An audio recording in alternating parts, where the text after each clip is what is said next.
Hey everyone, and welcome to The Explainer. We're in the middle of this massive, kind of quiet revolution. It's called the Internet of Things, or IoT. And today, we're going to break down how this whole universe of connected devices is literally changing everything. I mean, everything, from the lamp on your desk to the giant factories building our world.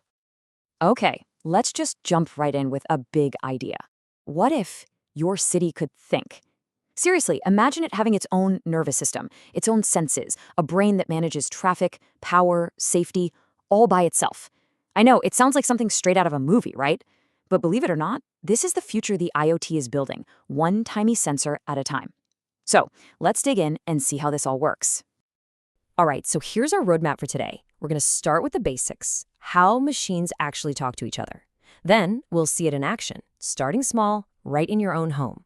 From there, we'll zoom out to the bigger picture, your city, the power grid, and even the factories of the future. It's all about starting small and going big. So let's get right to the core of it all. You can't have an Internet of Things if the things can't, well, talk to each other, right? This is where a concept called machine-to-machine communication, or M2M, comes into play. Think of it as the secret language that makes this whole IoT world possible. So what exactly is M2M? It's actually pretty simple. It's just when two devices share information without you or me having to do anything. Like a vending machine sending a text to a server saying, "Hey, I'm out of chips," or an ATM machine checking with the bank server. It's just a direct, totally automatic conversation happening behind the scenes. Okay, this table breaks it down perfectly. M2M, that's like a direct phone call, just one machine talking to another. Simple, point to point. But IoT, that's the next level. It's more like a giant group chat on a social network. You've got tons of devices all connected over the internet, all sending their data up to a central hub, a brain that lives in the cloud. And that's the real game changer. IoT uses the power of cloud computing to take all that data and do something smart with it. So now that we get the basics of how these devices chat with each other, let's bring it home. Literally. Because this is where the IoT revolution stops being some abstract concept and starts becoming part of your daily life.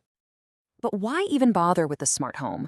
Well, the perks are actually pretty huge. We're talking about real conservation of resources, like optimizing your electricity bill, better security with smart locks-in cameras giving you peace of mind, even health monitoring with sensors that can track things effortlessly. But honestly, a lot of it is just pure convenience, being able to control pretty much anything from your phone. It's about making life just a little bit easier and a whole lot cooler. Let's break down how it actually works. It's a super simple three-step process. First, the command. You tap an app on your phone, turn on the light. Easy. Second, communicate. That signal zips through your home area network, or HAN, which is really just a fancy term for your Wi-Fi.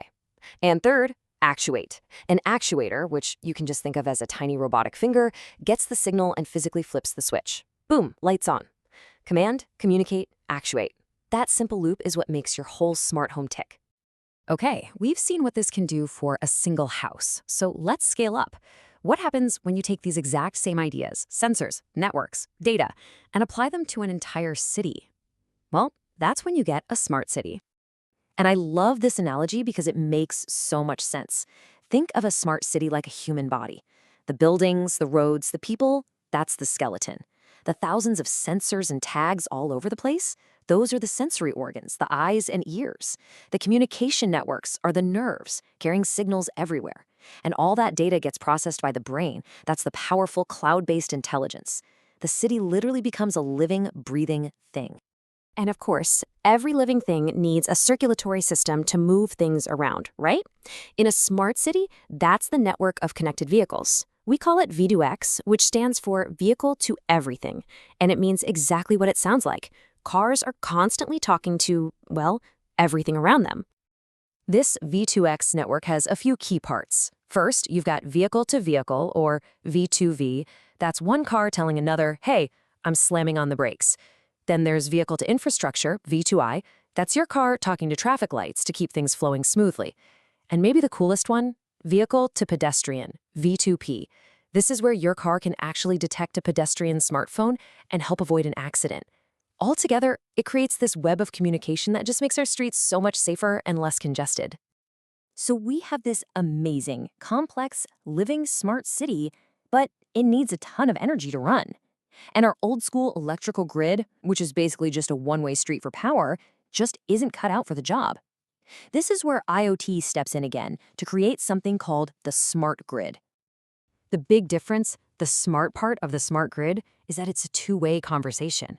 Your old meter just sat there, but smart meters send back real-time data. This lets the utility company distribute power way more efficiently, rerouting it to prevent blackouts and cut down on waste. And what's really crucial is that it makes it so much easier to integrate renewable energy, like solar and wind, into the system. The whole thing becomes more reliable, more efficient, and way more sustainable. All right, so we've covered our homes, our cities, and the power that runs them. Let's zoom out one more time to the absolute engine of our economy, manufacturing. The impact of IoT here is so huge, it gets its own special name, the Industrial Internet of Things, or IIoT. And this chart really shows the night and day difference. In a traditional factory, you're reactive. A machine breaks, you fix it. Simple. But in a smart factory, you're predictive. Imagine a sensor on a critical machine detects a tiny, tiny increase in vibration. The system flags it, and maintenance is scheduled before it can fail. This is a total game changer. The factory goes from being a bunch of separate machines to one big, intelligent, self-healing system. Wow, okay. We've gone all the way from two machines having a simple chat to a fully intelligent factory. Let's take a breath and tie all this together. When you boil it all down, the story of IoT is actually pretty straightforward, but it's incredibly powerful. It all starts with that basic M2M language that lets devices talk. From there, we apply it everywhere, in our homes to make life easier, in our cities to make them run better, and in our factories to make them smarter. But the core idea, the absolute heart of it all, is always the same. Connect things, get data from those things, and then use that data to make intelligent decisions. And that really brings us to the most important part of this whole thing. This connected world, it's not just happening. It's being built, right now, by engineers, by people just like you. So as you continue your studies and get ready to go out there, the real question is, with all this amazing technology at your fingertips, what problem are you going to solve?